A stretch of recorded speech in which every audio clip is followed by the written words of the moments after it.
கல்யாணத்துக்கு வரேன்னு பாக்குறீங்களா? ஹரிகேசா மேட்ரிமோனி அப்படின்னு ஒரு திருமண தகவல் மையம் நாங்கள் ஆரம்பித்து நடத்திட்டு இருக்கோம். அதில் என்ன ஸ்பெஷாலிட்டி, திருமண தகவல் மையம்னு நிறைய இருக்குது, பக்கம் பக்கமாக இருக்குது.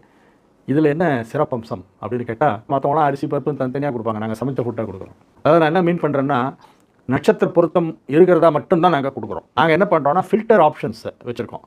ஃபில்டர் ஆப்ஷன்ஸ் எப்படின்னா, ஆர்டிஃபிஷியல் இன்டெலிஜென்ஸை பயன்படுத்தி நாங்கள் ஒரு சாஃப்ட்வேர் ஒன்று உருவாக்கியிருக்கோம். இன்னும் சொல்லப்போனால் லொக்கேஷன் வைஸ் ஃபஸ்ட்டு ஃபில்டர் பண்ணலாம். எனக்கு மெட்ராஸில் தான் வேணும்னா மெட்ராஸில் இருக்கிற ப்ரொஃபைல் மட்டும் வரும். இந்த மாதிரி நிறைய ஃபில்டர் ஆப்ஷன்ஸ் வச்சுருக்கோம். அது எல்லாத்துலேயும் ஒன்று ஒன்றா ஃபில்டர் ஆச்சுன்னா அவங்க எதிர்பார்க்குற அந்த ஒரு வரன் அவங்களுக்கு சுலபமாக கிடைக்கும். இந்த நேரத்தை மிச்சம் முடிக்கணும் அப்படிங்கிறதுக்காக நட்சத்திர பொருத்தம் உள்ள ஜாதகங்களை மட்டும் கொடுக்குற ஒரே மேட்ரிமோனியாக எங்களுடைய ஹரிகேசா மேட்ரிமோனி இருக்குது. இது வந்து ஆன்லைனில் செயல்படுது. நேர்லேயும் வந்து எங்கள் வீட்டில் கீழே ஆஃபீஸ் இருக்கு, அங்கே வந்து பண்ணலாம். பட் ஆன்லைன் சர்வீஸ் தான் இது மெயினாக பண்ணிகிட்ருக்கோம். அப்புறம் என்ன, டும் டும் டும் கெட்டி மேளம் தான்.